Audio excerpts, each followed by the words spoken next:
Oke, bismillahirrahmanirrahim. Assalamualaikum warahmatullahi wabarakatuh. Waalaikumsalam warahmatullahi wabarakatuh. Selamat bertemu kembali di kelas Digital Business dan Industri 4.0. Dan pada kesempatan sore yang cerah ini, kita masuk ke chapter 12, yaitu Business to Business E-Commerce, Supply Chain Management, and Collaborative Commerce.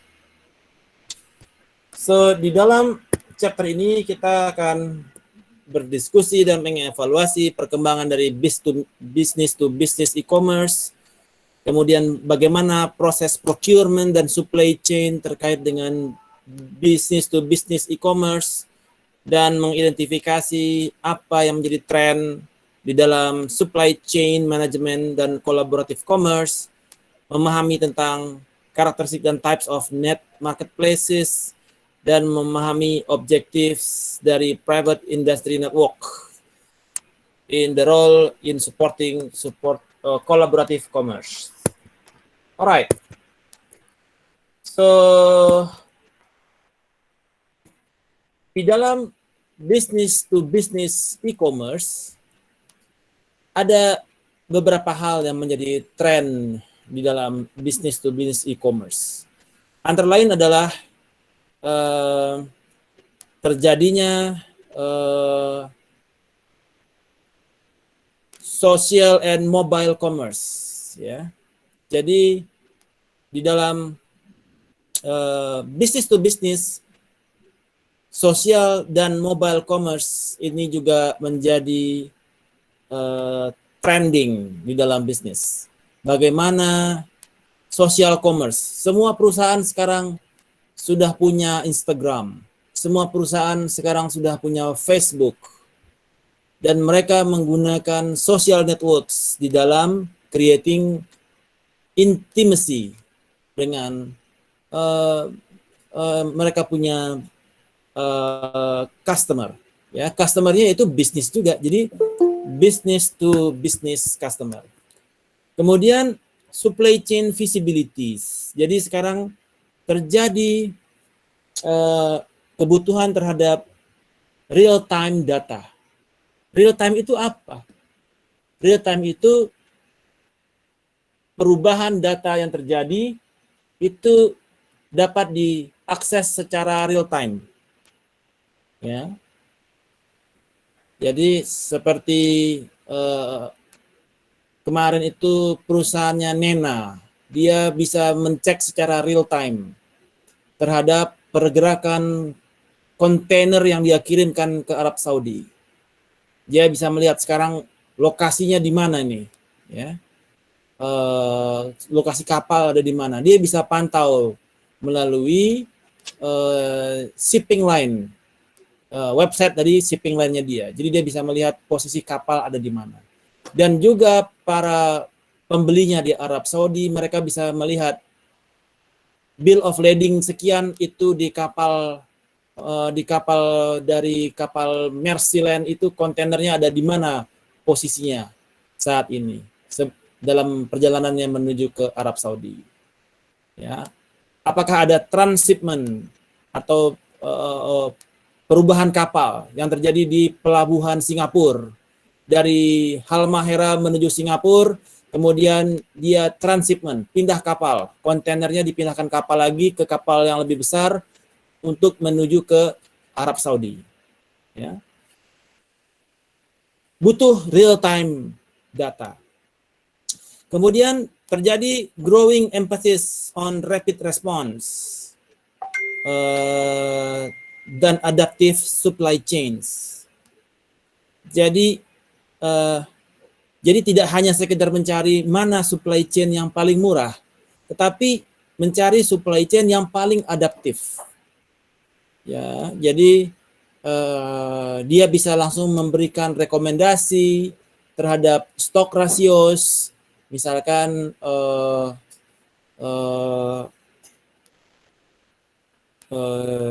stok dari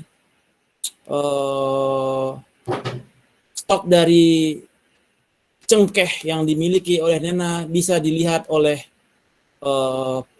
buyer di Arab Saudi.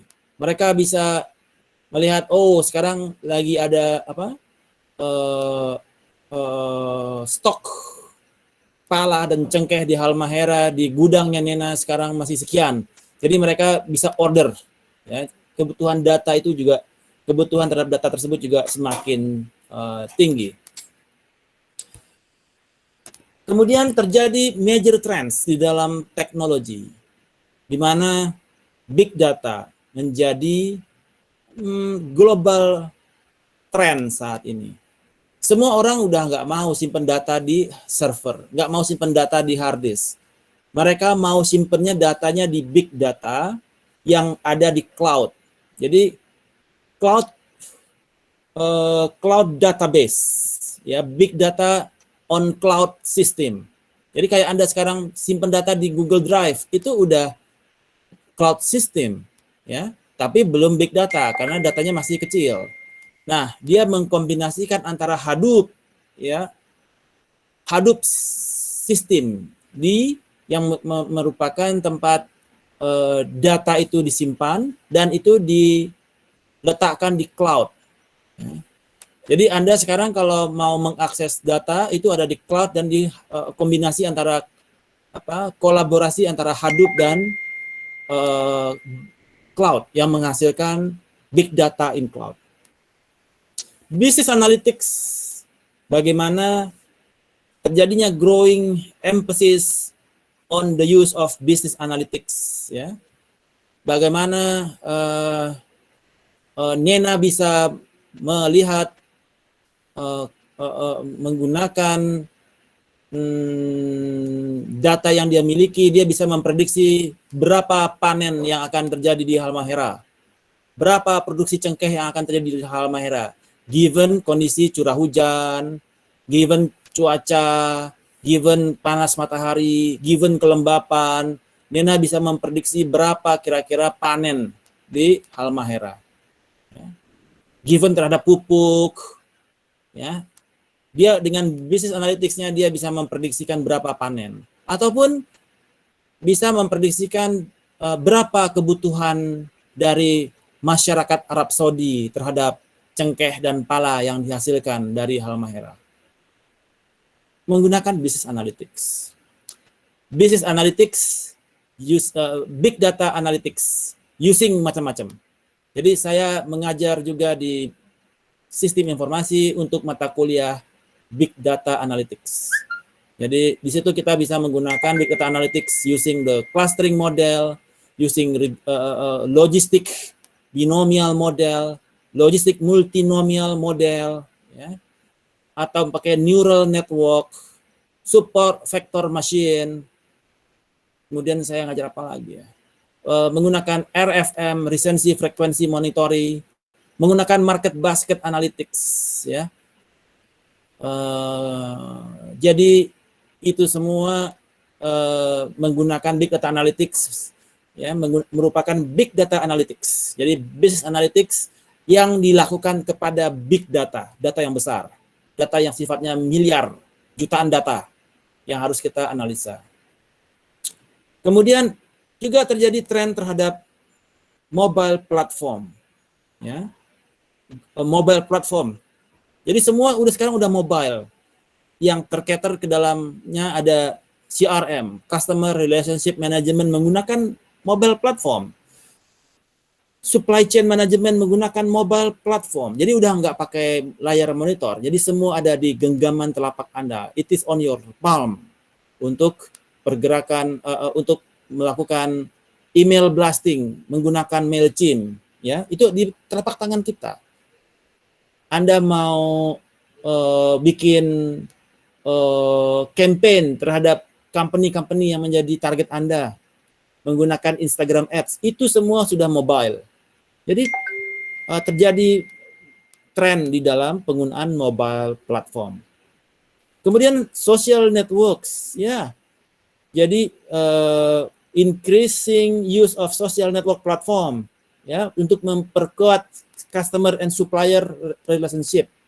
Seperti kasusnya kemarin ketika Nena dia menggunakan Facebook mencari customer di Arab Saudi.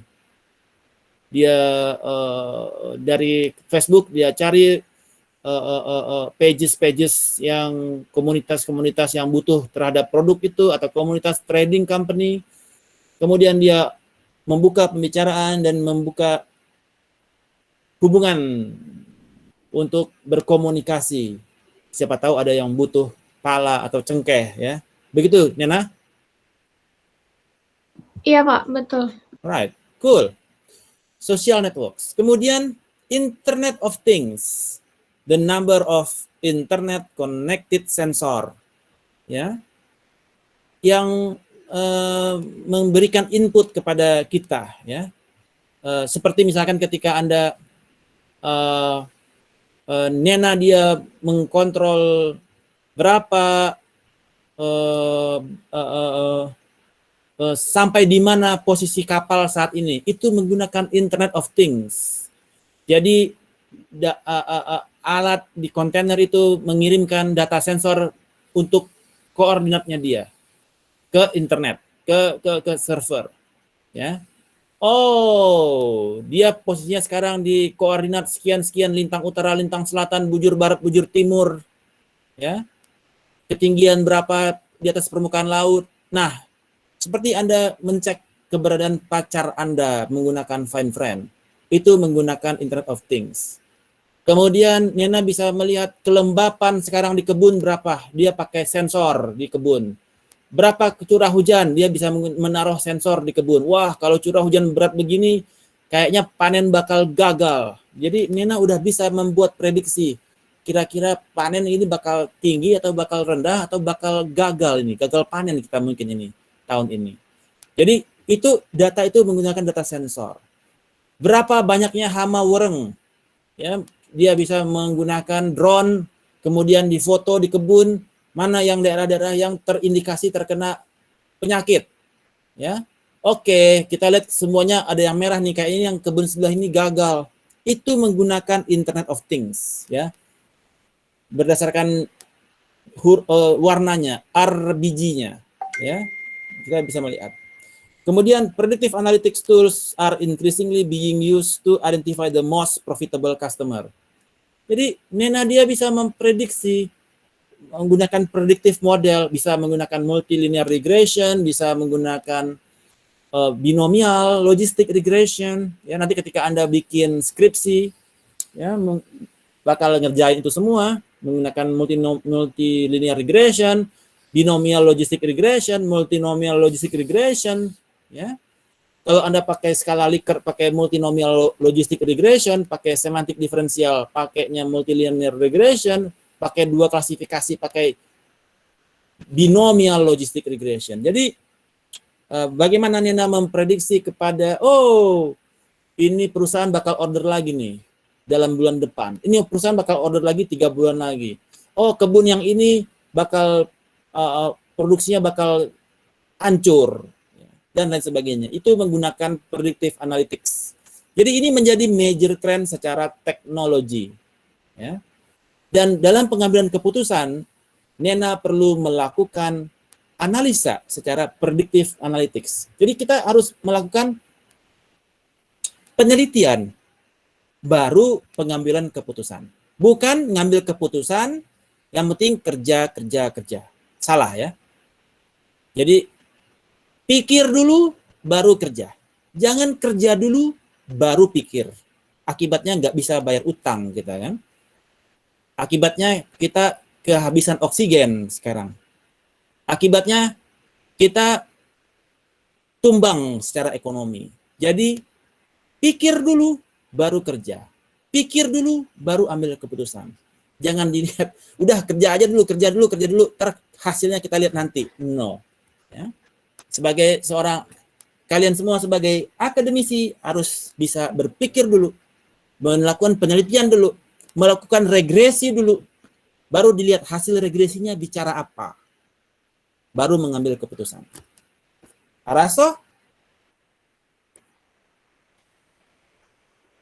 Are you there? Karachi. Alright. Kemudian tren secara society. Ada growing demand untuk bisa memonitor kepada supply chain. Anda pengen tahu nih, Nena pengen tahu kebun menghasilkan berapa, ya kebun menghasilkan berapa. Dia pengen tahu tuh supply chain dari kebun kepada pabriknya, kepada gudangnya. Sudah sampai di mana dari barang-barangnya. Dia pasang sensor di mobil-mobil Tritonnya, di truk-truk L300-nya, di truk Dyna-nya. Dia pasang monitor untuk melihat mobil udah nyampe mana. Kenapa mobil telat banget? Oh, ternyata mobilnya mogok, ketahuan di sensor mobil. Kayak find friend, kayak cari pacar, posisi di mana ya. Jadi semua mobil dipasangin sensor oleh Nena. Jadi dia bisa melihat monitoring sudah sampai di mana supply chain. Ya. Kemudian ketika barang barang masuk, dia bisa melihat proses yang dilakukan sudah sampai mana. Berapa metrik ton yang sudah diproses ini, proses itu. Kalau ada penambahan proses di dalamnya. Nena ada penambahan proses tidak? Nena? Halo? Batuk. Oke. Kemudian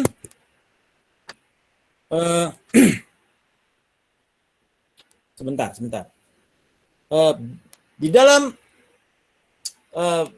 basic definition, B2B commerce merupakan all types of computer-enabled interfirm trade. Jadi, before internet, B2B transaction are called procurement process. Ya. Sebelum era internet, B2B transaction itu disebut dengan procurement process. Sekarang, setelah di era internet, dia disebut dengan B2B commerce. B2B e-commerce adalah the portion of B2B commerce yang di-enable oleh internet. Supply chain, alright, Nina. Supply chain adalah organization, people, ya, business, proses, teknologi, informasi yang memproduce kepada produk secara efisien, ya. Dan often supply chain ini bersifat global. Di dalam bisnis, oke.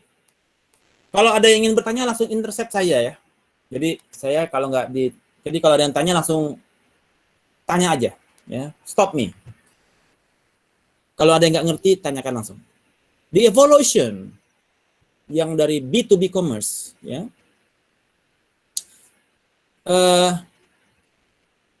Saat ini B2B commerce sudah masuk kepada automated order entry system. Jadi kalau customer-nya Nena itu di Arab Saudi, mereka itu nggak perlu lagi kirim email gitu ya, nge-fax untuk PO-nya. Jadi dia sekarang sudah bisa automated order entry system. Ada yang disebut dengan EDI, Electronic Data Interchange. Electronic Data Interchange ini biasanya dimiliki oleh trading company. Kemarin Nena pakai trading kan? Iya, Pak. Oke. Trading company itu dia punya, biasanya yang bagus dia punya EDI system. Jadi ordernya itu langsung di-input. Jadi dia nggak kirim PO gitu. Oke. Jadi dia nggak kirim PO kepada berupa kertas atau berupa fax, no. Tapi dia cukup masuk ke sistem, dia bikin PO di sistem. Itu menggunakan Electronic Data Interchange. Yang mana PO itu langsung ke broker, trader company. Trading company lalu informasi ke Nena. Dan Nena itu melihatnya langsung di sistem EDI-nya dia juga. Ya. Kecuali kalau Nena dia masih manual. Jadi masih ada kirim PO dulu ke trading company dari Arab Saudi, baru dari trading company dia kirimkan PO-nya itu berupa fax ke Nena. Nena biasa sekarang pakai apa ya? Pakai terima fax atau terima pakai EDI? karena udah pernah kerja sama, jadi mereka bisa langsung ini sih Pak, transfer buat DP. Bukan untuk PO-nya, Kalau untuk PO, purchase order. itu untuk pertama kalinya aja, tapi untuk sistem kerja selanjutnya tuh mereka udah karena udah percaya, karena udah pernah sekali kirim barang dan aman-aman aja, jadi buyer langsung transfer pakai data PO yang lama itu Pak. Oke, jadi data kan kalau dia mau kirim order baru, dia kan harus kirim PO lagi. Ya, itu nanti sama si tradernya itu perusahaan, soalnya kan ada beberapa yang saya pakai calo ya istilahnya Pak. Jadi mereka Ya, yang company itu yang ngurus. oke, good. Jadi masih manual ya? Masih Iya manual. Pak, bisa Jadi kita pinjam. masih kirim PO tanda tangan, PO-nya di fax, di email scan-nya ke trading, dari trading baru ke Nena artinya kan? Iya Pak. Oke. Jadi belum pakai EDI. Jadi kalau kita pakai EDI itu dia tinggal masuk di sistem EDI-nya, langsung ketik PO-nya sekian, diotorisasi, kemudian order langsung diterima oleh si trading company, dan kemudian trading company bisa rilis itu langsung PO-nya ke Halmahera. Nama company Nena namanya apa ya? Bumi Kiaraha Pak. Bumi Kiara Kiaraha. PT BKH gitu. Bentar saya tulis. Bumi Kiara Hub. Hub. Hub? Kok Hub? Ya Pak. Oke, PT BKH. Oh, Bumi Kiara PT BK ya. Oke. Jadi, nah, di dalam B2B commerce ini bisa kalau yang trading company-nya bagus, dia akan memprovide EDI, Electronic Data Interchange. Yang mana di sisi buyer di Arab Saudi, kemudian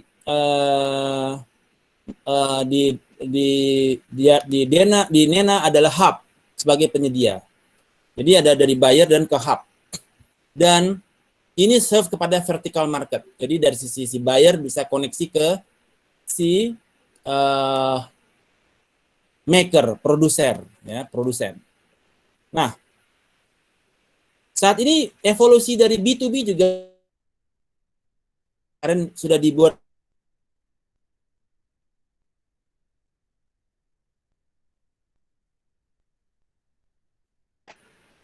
di mana kliennya dia di Arab Saudi bisa lihat ke website dan melihat seperti apa sih produk-produknya gitu.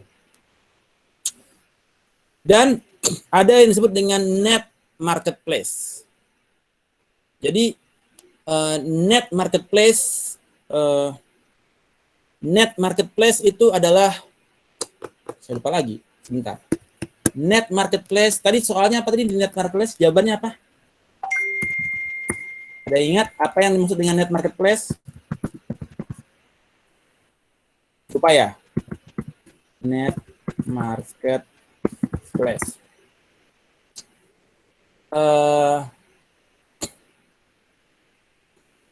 Oh, jadi net marketplace adalah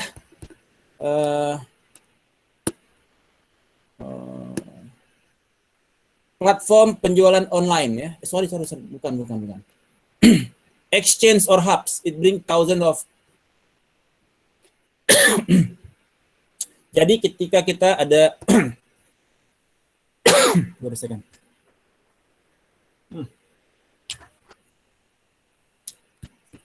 Jadi net marketplace adalah ketika kita bisa menggunakan a lot of supplier di dalam kita punya digital platform. Nanti kita bahas. Alright.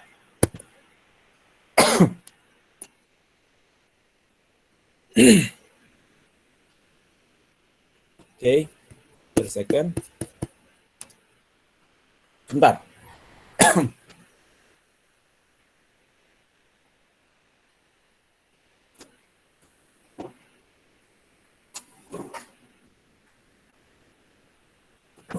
Alright. Next adalah apa yang menjadi evolution of the use of technology platform. Jadi kita udah bicara mobile app, social networks, net marketplace, private industrial network, ya, B2B commerce website, EDI, ya, automated order entry system menggunakan EDI. So far so good. Any questions? Any questions? Belum ada? Kapis? Pronto. Oke. Bentar, saya minum dulu.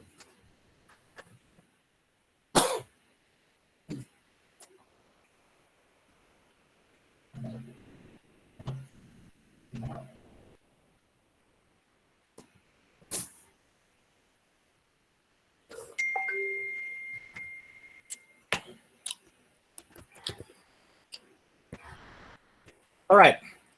So, what is the benefit and challenges dari B2B e-commerce ini?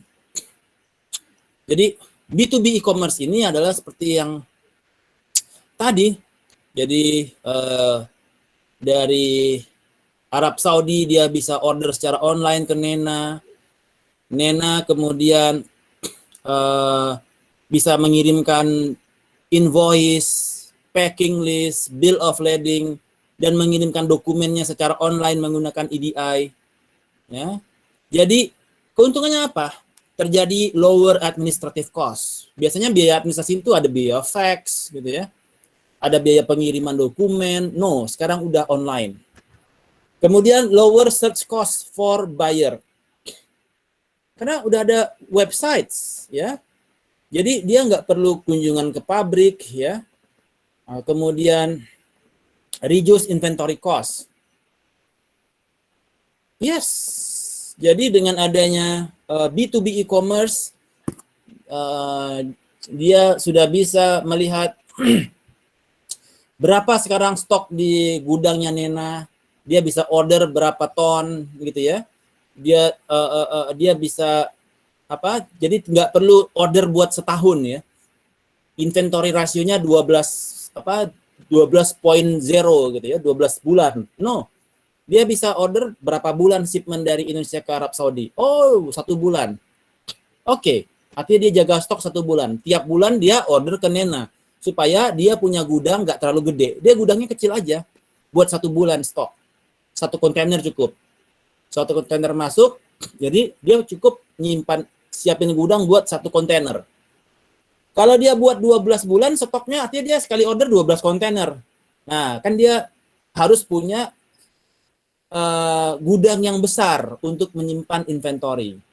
Nah, karena Nena dia bisa kirim bulanan ke Arab Saudi, maka dia gudangnya bisa lebih kecil dan reduce inventory cost. Kemudian juga lower transaction cost. Kenapa lower transaction cost? Karena dia bisa langsung antara buyer dan seller. Jadi komunikasinya bisa lebih langsung dan nggak perlu biaya trading, ya, nggak perlu komisi buat trading company, bisa lower transaction cost. Kemudian juga minimum order quantity-nya juga bisa lebih besar. Dan just in time delivery. Begitu stok habis di Arab Saudi, cengkeh dan palayanina nyampe. Bam. Jadi dia tidak pernah ada jeda kosong. Just in time. Begitu barangnya habis, kebetulan barangnya Nina datang. Just in time ke Arab Saudi. Sampai ke Riyadh. Ya. Bahkan produksi pala dan cengkeh halmahera itu untuk jadi bumbu buat masak di Arab Saudi. Dan improve quality of product by increasing cooperation among buyer dan seller. Jadi kalau Anda sudah dengan B2B ini, secara e-commerce, komunikasi Anda bisa lebih bagus, dokumen bisa lebih cepat, ya, bisa lebih teratur.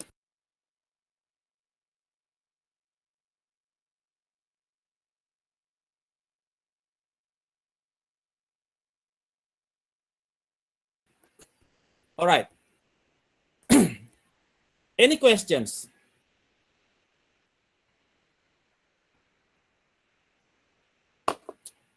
Questions? Kapish? Pronto. Oke. Kemudian juga dengan adanya B2B e-commerce, ya, decrease product cycle time. Jadi jadi cycle time-nya bisa lebih cepat. Sebab ketika panen, barang langsung kirim, panen, barang kirim, panen, barang kirim. Jadi Nena bisa cek juga berapa stok di Arab Saudi. Oh, stoknya dia udah mau habis. Kita shipment-nya harus lebih cepat. Jadi kita juga Nena juga bisa supply-nya dia juga bisa dari tempat-tempat yang lain. Kebun yang ini, kebun yang satu, kebun yang dua, kebun yang tiga, karena Arab Saudi stoknya mau habis. Jadi Nena ngelihat dari sini cengkehnya dikit, yang sana cengkehnya banyak gitu ya. Kemudian increase opportunity for collaboration. Dengan adanya EDI ini antara trading company dia bisa melihat siapa lagi yang punya supply. Oke, dia bisa dari EDI ini kelihatan nih, ini ada supply cengkeh. Ketahuan di EDI. Nanti Arab Saudi yang kebutuhan atau dari Australia yang butuh atau dari Amerika yang butuh, dia bisa ngeliat di EDI. Ada invoice apa di EDI system? Oh, ada barang dia cengkeh. Amerika kemudian dia komunikasi dengan PTBK. Gua butuh juga nih 20 metrik ton, bisa dikirim nggak ke Santa Monica? Ya. Atau bisa dikirim nggak ke Beverly Hills? We don't know. Kemudian greater price transparency. Ya, karena ada invoice, harganya tahu semua dong di EDI system. Jadi semua yang bisa akses ke EDI, dia bisa lihat datanya. Kemudian increase visibility, real time information sharing. Karena ada platform EDI. Ya. Dan itu membuat potensial kepada berkolaborasi antara kita sebagai produsen dengan para buyer di seluruh dunia. Oke. Kemudian bagaimana procurement proses dan supply chain tersebut? Procurement proses itu adalah kegiatan yang dilakukan oleh Arab Saudi, ya. Mereka ingin melakukan procurement kepada produknya yang dibutuhkan, yaitu pala dan cengkeh. Mereka search itu di katalog, mereka search di internet, mereka search dengan para salesperson, mereka search itu di brosur, di telepon, di fax ke seluruh dunia. Ketemu dengan Nena di internet, di Facebook. Oh, ini dia menyediakan cengkeh dan buah pala. Kemudian dia komunikasi dengan Nena. Bisa nggak supply? Berapa minimum order? Berapa harga per ton? Oke, gua oke. Kemudian dia lihat, bisa kirim nggak contoh sampel, yaitu quality, dia lihat. Nomor 2, dia lihat quality. Oke, dia research. Kemudian dia lihat credit history, ada utang nggak ini perusahaan, atau ini perusahaan bermasalah nggak. Kemudian dia cek dengan kompetitor. Oh, ini perusahaan baru, bos, belum ada sebelumnya. Dan tapi dia memang lokasinya di Halmahera. Oke. Kemudian dia telepon langsung ke lokasi. Bisa bicara dengan Bu Nena dari Arab Saudi. Pernah nggak Nena ditelepon dari Arab Saudi? Pernah meeting dong sih, Pak. Meeting Zoom aja? Iya, via. Oke, jadi ada meeting via Zoom untuk mereka cek, ya, validasi dengan yang bersangkutan. Kemudian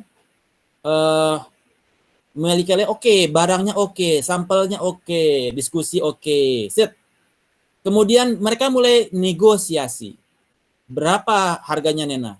150.000 per kilogram, artinya 150 juta per ton, artinya 3 miliar per kontainer 20 ton. Begitu ya Nena ya? Iya Pak, 15 ton. Ya, kalau 20 ton kan satu kontainer kan 3 miliar. Iya. Jadi price disepakati. Kemudian ada credit term tidak? Oke, kita kasih LC Usans 30 hari baru bayar atau LC Usans 45 hari baru bayar. Nena pakai berapa hari bayarnya? Pengajuan dari mereka sih biasanya 30 hari, Pak.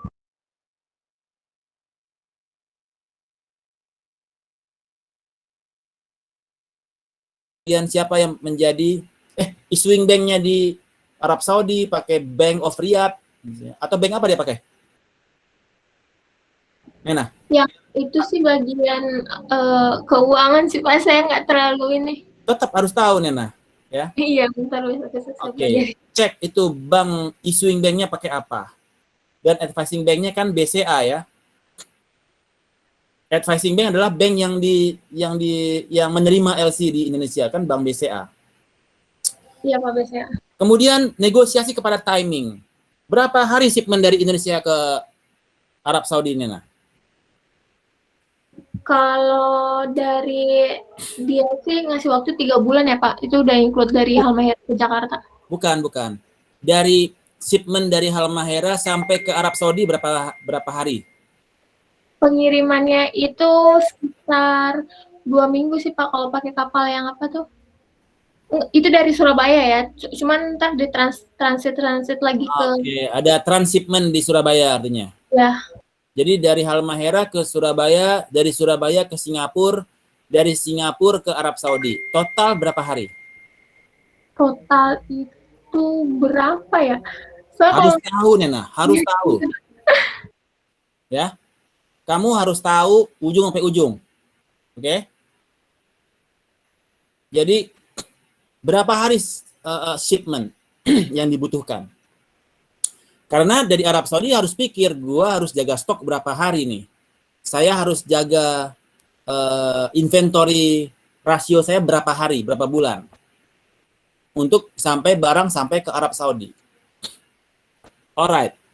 Jadi ada negosiasi di situ. Kualitas dari pala dan cengkehnya seperti apa? Ada negosiasi. Setelah negosiasi itu disepakati, baru mereka mengeluarkan purchase order, PO, kepada Nena. Kepada PTBK, berikut order kami kepada Anda. 1. Pala, jumlah 10 ton. Harga per ton 150 juta. 10 ton 1,5 miliar. Yang kedua, cengkeh. Jumlah 10 ton. 1 tonnya 150 juta. Ya. 1 ton cengkehnya itu seharga Innova ya. Avanza ya. Jadi 10 ton. Jadi ada 1,5 miliar. Total 3 miliar dia kirim PO kepada Nena. Kepada trading. Trading terus ini ke Nena. Kemudian input di sistem. Oke, input di sistem, PO masuk. Kemudian Nena cek di lapangan. Oh, barang cukup. Dari kebun barang udah cukup, masuk gudang semuanya. 20 ton udah masuk gudang. Ya. Kemudian Nena kirim invoice. Oke. Sekarang cengkeh dan pala masuk kontainer. 1 kontainer full. FCL, full kontainer. Kemudian Nena membuat invoicing. Oke, gua kirim tagihan invoice. Gua buat packing list. Daftarnya apa aja? Bikin bill of lading yang diterbitkan oleh shipping company. Ya. Ya, jadi ada ketika membuat invoice, ada packing list, ada bill of lading, dan ada juga certificate of origin. Jadi apa saja yang menjadi spek dari barang yang dikirim. Itu kemudian dikirimkan ke bank dan dikirimkan ke bank. Ya. Dari bank, begitu dia terima, dia harus bayar 30 hari setelah dokumen diterima oleh bank. Kemudian kapal berangkat tuh shipping, ya, masuk ke kontainer, masuk kapal, langsung masuk ke shipping tracking system. Jadi Nena bisa kontrol tuh. Oh, di komputer, di layar komputer dicek, ini posisi kapal di mana, ini tengah laut, ini di Surabaya, ini udah sampai di Singapura, ini udah sampai di Laut Merah, ya, dan seterusnya. Itu terkontrol dari shipping line. Tapi, oke, shipping line dia punya rate ya, shipping line. Kemudian remittance payment. Jadi begitu tadi yang payment yang tadi adalah menggunakan LC Usance 30 hari. Setelah dokumen diterima oleh bank, maka bank bayar 30 hari kemudian ke Nena. Masuk ke rekening Nena. 3 miliar. Nena itu keuntungannya berapa persen, Nena? 10% dari total 15. Oke. Jadi 3 miliar, 10%-nya keuntungannya adalah 300 juta. Gitu ya. 10%-nya artinya 300 juta kan per shipment ya? Iya, Pak. Good. Sekali shipment 300 juta. Artinya 2 kali shipment udah 600 juta. Sebulan bisa 12 kali shipment. 12 artinya 3,6 miliar per tahun pendapatan Nena. Aplaus dulu dong buat Nena. Luar biasa. Kok nggak ada yang tepuk tangan ya? Luar biasa. Nena kalau terima pegawai kabarin ya.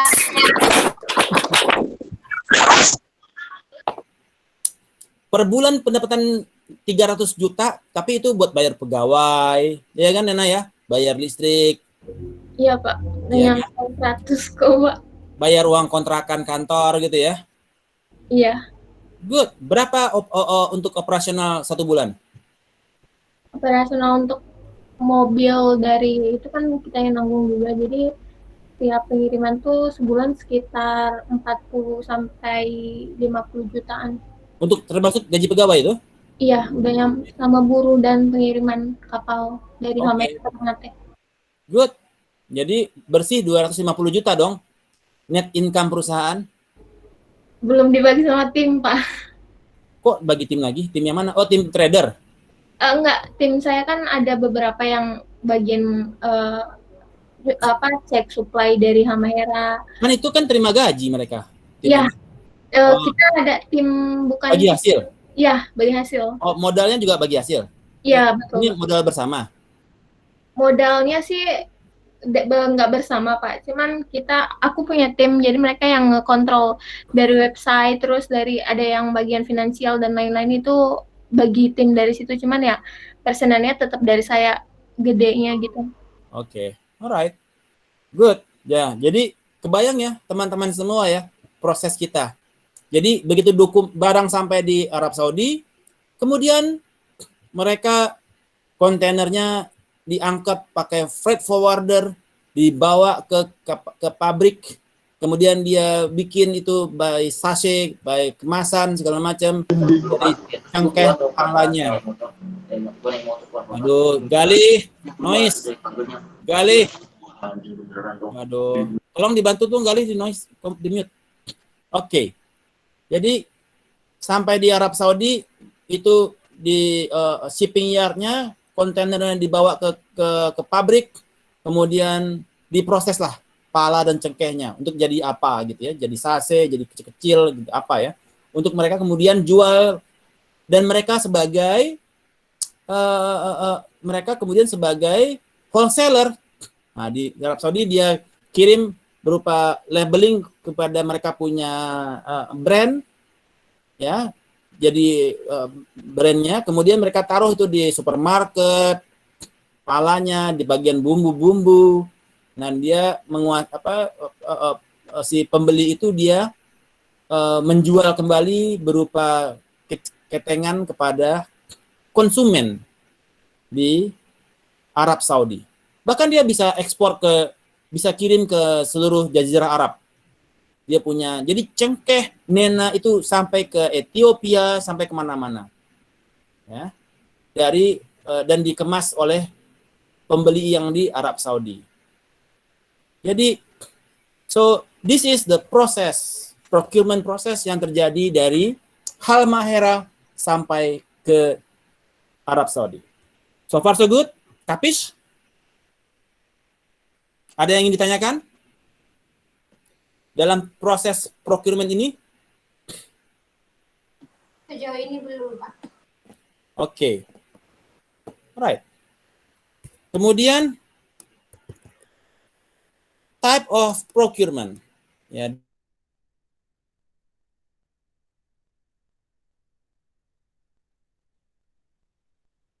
Term agreement, ada yang juga spot purchasing yang hanya kepada ya kejadian pertama itu apa sekali order gitu ya, spot purchasing.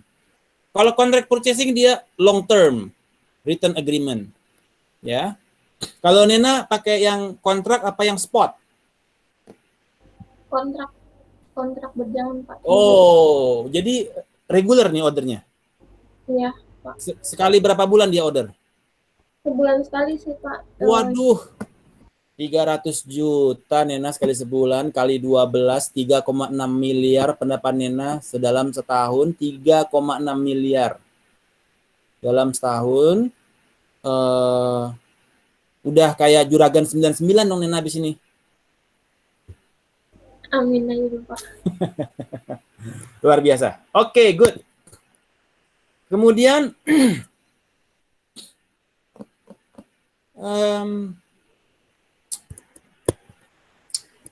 ada yang disebut dengan multi-tier supply chain, ya, di mana kayak Nena dia supply-nya itu nggak cuma dari satu kebun, dari ada berapa kebun. Nena supply-nya dari berapa kebun Nena?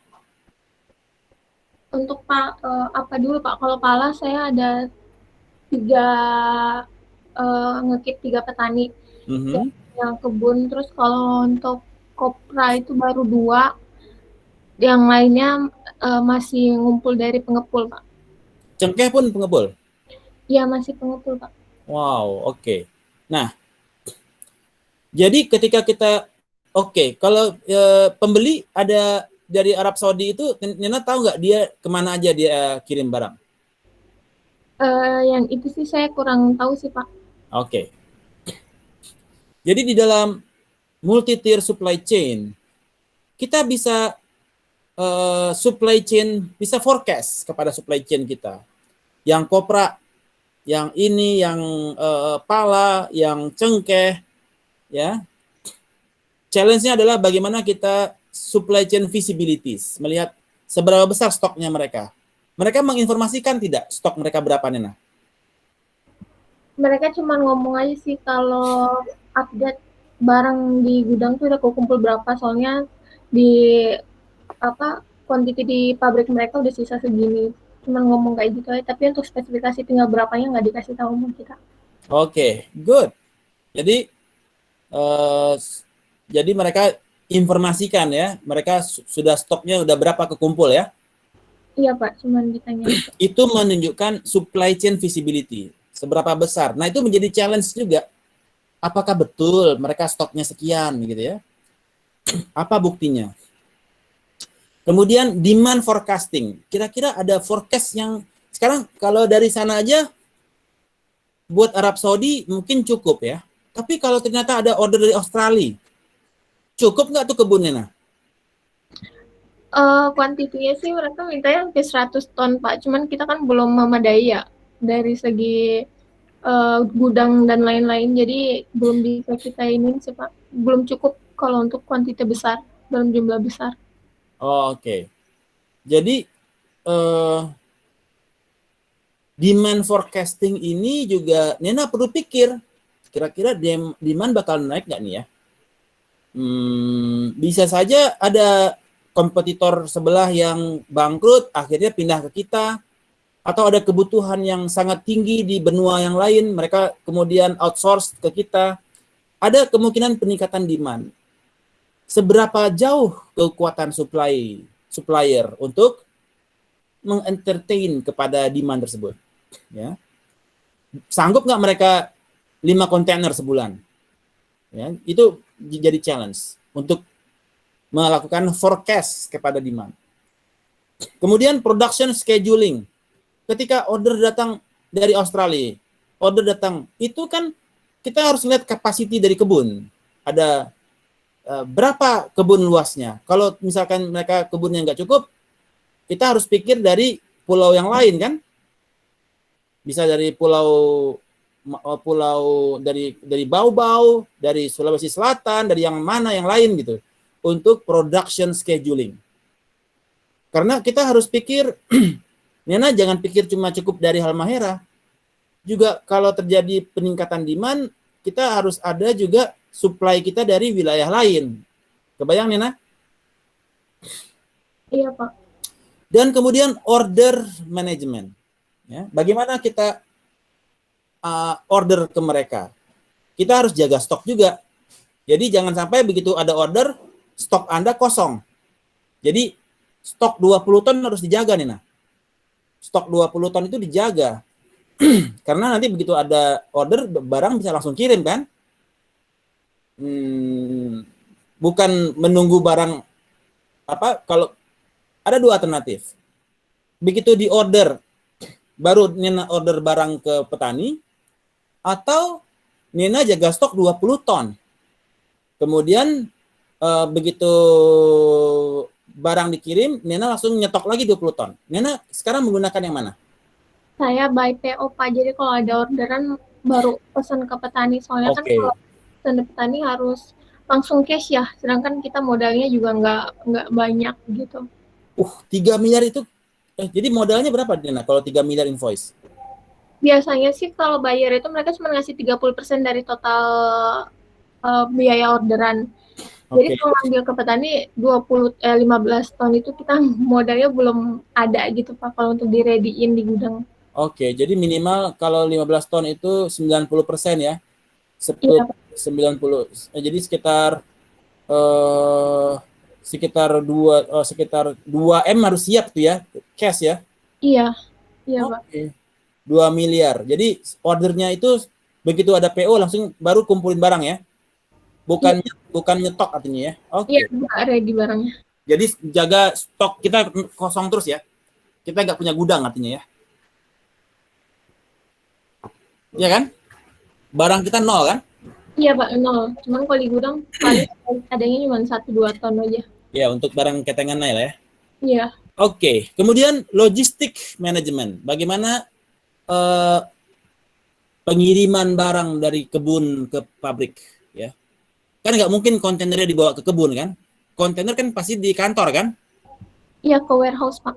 Nah, dari warehouse barang datang baru dimasukkan ke kontainer kan?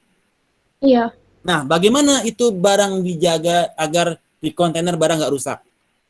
Pakai plastik atau pakai apa? Kalau untuk kualitas barang sih, yang penting proses pengirimannya tepat, terus kadar airnya udah sesuai. Bukan, maksud saya di kontainernya nggak ada packaging yang lain. Packagingnya tergantung request dari buyer. Mereka ada yang minta pakai karung yang plastik, ada yang pakai karung goni itu, Pak. Oh, ada yang goni, ada yang minta pakai kayu nggak? Enggak, Pak. Oke, jadi mintanya pakai karung goni aja ya. Jadi satu full kontainer isinya goni aja semuanya ya. Iya, Pak. Oke, good. Nah, kemudian logistiknya, bagaimana Anda mengatur freight forwarder dari pabrik, dari gudang ke pelabuhan? Ada freight forwarder ya untuk kemudian mengurus dokumentasi ekspor. Ya. Alright. So, itu menjadi multi-tier supply chain yang harus dipikirkan. Kemudian, the role of existing legacy computer system. Oke. Jadi ada fungsi support di dalam sini. Ada finance, human resource, ya. Nah, ada enterprise wide. Jadi, Nana pun dia ada finance, ada procurement juga kan? Procurement yang memprocure barang ke kebun, ada juga kan timnya ya? Iya, Pak, ada. Oke. Nah, apa yang menjadi major trends di dalam supply chain management, di dalam e-commerce ini? Pertama adalah just-in-time delivery. Just-in-time delivery ini adalah barang itu harus tersedia ketika dibutuhkan di Arab Saudi. Ya, jadi nggak boleh terlambat. Jadi Arab Saudi dia harus jaga stok yang aman agar ketika barang sampai mereka stoknya tidak kosong, masih ada sisa buat seminggu lah minimal. Jadi barang sampai. Jadi just in time delivery dan lean production. Lean production itu dia tidak ada reject dari barang. Jadi prosesnya itu ketika packaging dari kebun masuk ke kontainer, nggak boleh kejadian karungnya bocor. Itu tidak lean production. Atau barangnya busuk, itu tidak lean production. Jadi harus lean. Tidak ada barang yang reject. Karena ketika ada barang yang reject, akhirnya buyer komplain, dia membayar lebih mahal kan? Karena barang reject 10% reject, artinya cuma 90% yang dia terima. Jadi kita harus menjaga lean production. Makanya saya tanyakan, packagingnya bagaimana? Ya, packagingnya bagaimana? Dan apakah jangan sampai nanti sampai di Arab Saudi barangnya busuk. Jadi harus betul-betul dijaga lean production. Kemudian supply chain simplification, penyederhanaan supply chain, kemudian sustainable supply chain, dan supply chain management system. That is the trend in supply chain management. Just in time production. Jadi seek to keep inventory at minimum level. Jadi just in time tujuannya ya supaya stok kita itu serendah-rendahnya. Jangan sampai kita stok kebanyakan akibatnya duit kita nggak gerak gitu ya. Terlalu banyak duit kita yang tergantung di situ, tidak bisa berputar. Lean production fokus kepada elimination of waste. Jadi bagaimana kita menghindari kepada waste atau barang reject, karungnya bocor, ya tadi sudah terangkan. Kemudian supply chain simplification, ya kita bagaimana reducing the size of supply chain. Kalau misalkan Anda punya 10 supplier, kalau ya yang kira-kira nggak perform, ya udah Anda drop, cukup Anda maintain 2 supplier aja, supaya nggak terlalu banyak ya supply chain Anda gitu ya, nggak terlalu banyak yang harus Anda maintain.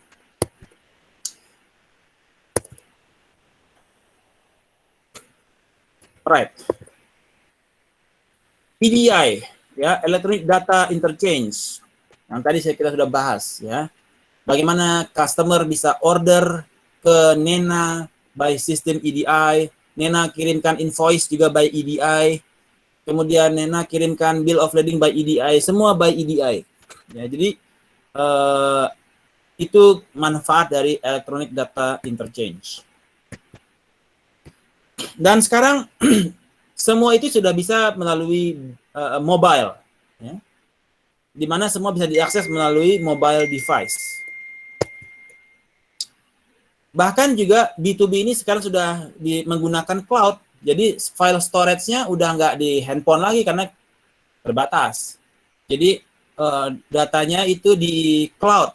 Jadi data sensor terhadap kapal itu kan setiap detik informasi itu datang dan itu disimpan di cloud supaya tidak menghabiskan memori dari kita punya server.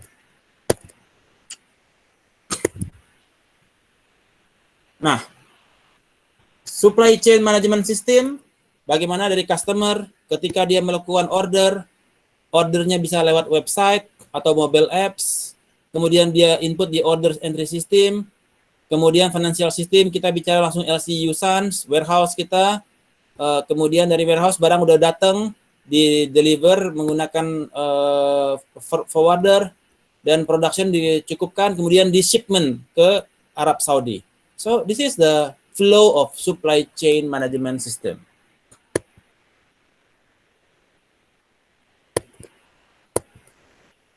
Nah, itu tadi kita bicara mengenai supply chain management, kita bicara mengenai EDI, procurement process.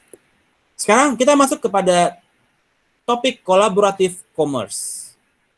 Collaborative commerce adalah penggunaan digital technologies kepada organisasi to collaboratively design, produce, dan manage product through life cycle. Ya, jadi ada collaborative commerce.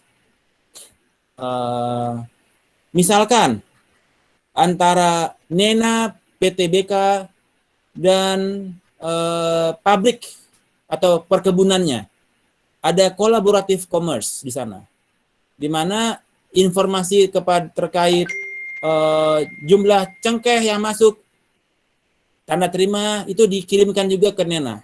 Jadi ada stok barang masuk nih, masuk ke sistem collaborative commerce-nya, semua terinformasi. Oh, stok lagi banyak nih. Kita order lagi dikit nih, kita cari lagi deh order ke Australia. Nah, Nena ada inisiatif. Wah, daripada barang udah numpuk nih, kita harus segera kirim, ya. Ada collaborative commerce, terjadi sharing of these documents, sharing of message, ya, dari Nena dan si supplier. Atau dari Arab Saudi dan Nena, sharing documents, sharing data terkait sekarang stok di Arab Saudi udah mau tipis nih. Nena kemudian stok lagi ada banyak nih. Nena bisa langsung tawarkan ke Arab Saudi. Stok gue lagi banyak nih. Gue lihat stok lu udah mau tipis tuh. Udah mau ordernya dipercepat atau tetap seperti biasa? Oh, dipercepat deh Nena, karena kebutuhan lagi naik nih terhadap kopra di Arab Saudi. Oke, gue percepat shipment-nya ya. Sip, kata Arab Saudi. Jadi bisa data informasi terhadap stok di Arab Saudi, Nena bisa baca. Itu disebut dengan collaborative commerce. Oke.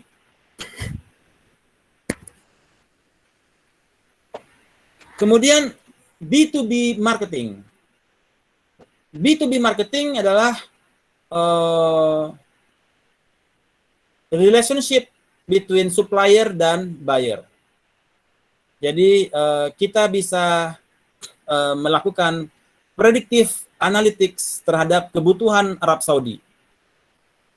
Misalkan secara event, setiap bulan puasa permintaan terhadap cengkeh, palawija, dan kopra mengalami peningkatan. Ya, event analytics. So ada prediktif kita. Oh, sepertinya bulan depan stok bakal naik nih. Kita harus naikin order kita ke kebun supaya stok kita terjaga. Karena tiap event, ada tiap lebaran, tahun baru, itu ordernya biasanya naik. So ini disebut dengan B2B marketing. Net marketplace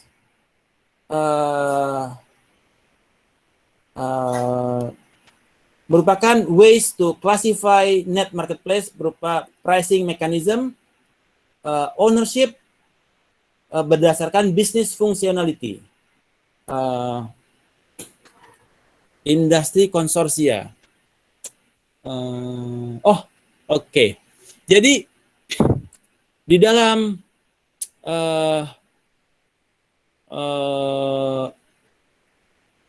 Nena misalkan sekarang punya usaha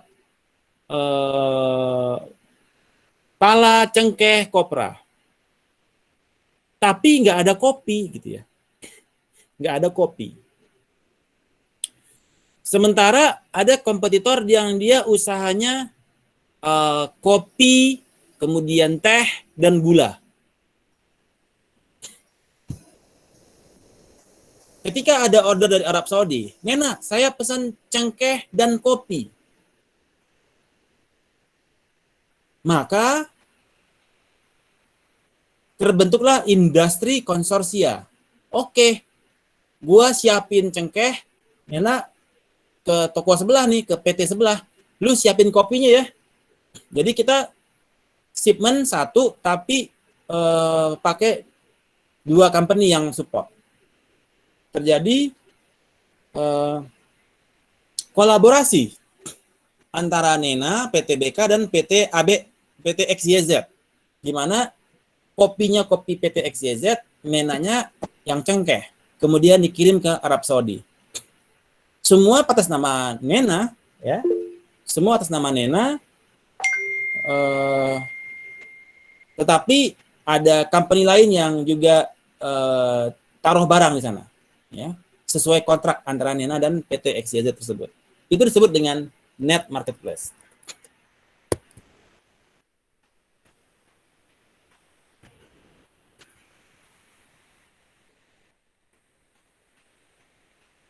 Nah,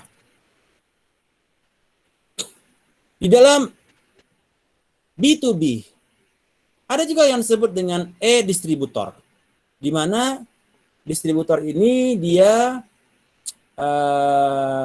sebagai common type dari net marketplace, yang mana mereka mendistribusikan produk dari Nena. Misalkan seperti Amazon.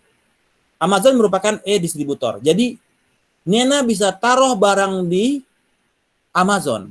Jadi kalau ada orang yang mau order untuk pala cengkeh, mereka order ke Amazon. Nena jaga stok di Amazon. Jadi Amazon berfungsi sebagai e-distributor. Jadi Nena jaga stok 10 ton di Amazon. Nanti dari Amazon, mungkin dalam bentuk sachet ya, yang kecil-kecil ya, ukuran 1 kilo, 2 kilo, atau 5 kilo, untuk cengkeh dan lain sebagainya. Bukan untuk metrik ton ya. Jadi, Nena jaga stok di Amazon, mereka order, Amazon kirim barang ke seluruh dunia. Itu disebut dengan e-distributor.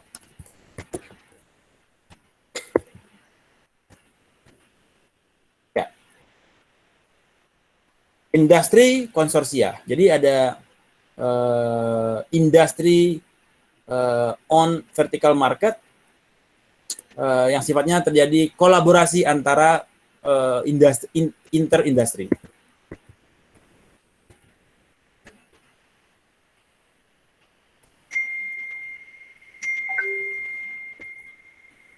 Alright, kurang lebih itu materi kita terkait B2B e-commerce, supply chain management, dan collaborative commerce. Any questions? Ada yang ingin ditanyakan? Menarik tidak kasusnya Nena? Menarik, Pak. Jadi Anda semua baru belajar. Kita baru belajar, Nena sudah berlari ya. So, sekali lagi saya ucapkan salut kepada Nena yang sudah langsung terjun ke dalam dunia trading ini di e-commerce. Ya, so ini suatu apa istilahnya ya, langkah besar Nena. Jadi semoga teman-teman yang lain di kelas bisa mengikuti Nena dalam berbisnis seperti ini. 3,6 miliar per bulan. Ya. Good job. Applause dulu dari kita semua untuk Nena. Luar biasa. Jadi sementara kita masih nunggu uang 500.000 per bulan dari orang tua, Nena sudah buat 3,6 miliar per bulan, per tahun dari perusahaannya dia. Dan dia 3 bulan menggaji orang 50 juta. Ya, menggaji pegawai, menggaji orang, kurang lebih habis dia operational cost-nya dia per bulan 50 juta. Dan dia harus berpikir bulan ini shipment kemana untuk untuk membiayai biaya operasionalnya dia. Sekarang rata-rata per bulan berapa shipment, Nena? Yang kontrak itu baru ada 1 company dari Arab sih, Pak. Jadi cuma satu kali sebulan? Iya, sebulan sekali. Itu udah rutin ya? Benar. Iya, Pak. Good. Tinggal di-maintain. Jadi sudah ada basis untuk bisnisnya, tinggal maintain, kemudian yang maintain ini yang harus betul-betul dijaga ya, Nana, ya. Komunikasi segala macam. Kalau perlu jadi bagaimana kita menjaga kualitas agar tetap terpercaya di mata konsumen. Baik, itu untuk materi kita hari ini.